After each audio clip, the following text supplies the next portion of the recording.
Perché no, Giancarlo Gentilini è un amico di vecchia data, è una persona che per bene, molto per bene, sia lui sia Paolo Gobbo, quindi per l'amor del cielo io non ho preclusioni. Così aveva risposto Massimo Zanetti ai nostri microfoni alla domanda su un possibile ticket tra lui e la Lega, ma l'accoppiata Zanetti sindaco e Gentilini vice trova l'apertura anche del Carroccio, alla ricerca della soluzione migliore per le prossime amministrative dopo il crollo alle politiche in città.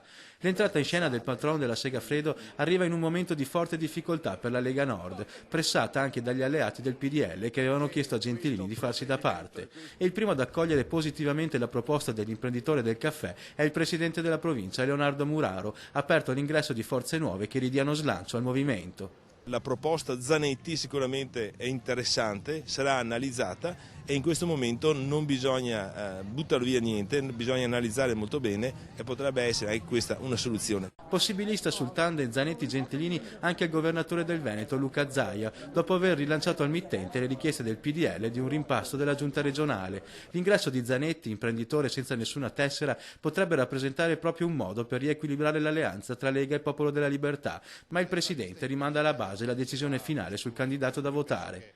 Il federalista impenitente non può che dire che i trevigiani dovranno decidere per i trevigiani, per cui le dinamiche di Treviso se le decidono ovviamente i leghisti di Treviso.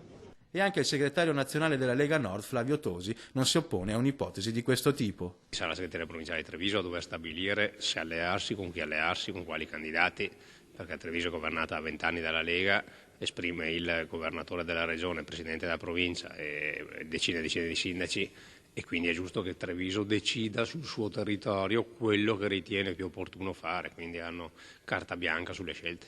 Intanto anche lo sceriffo dà la sua benedizione all'accoppiata con Zanetti. Certo che sarebbe una coppia vincente, ma bisogna vedere a un dato momento se i massimi organi della Lega fanno diventare leghista Zanetti.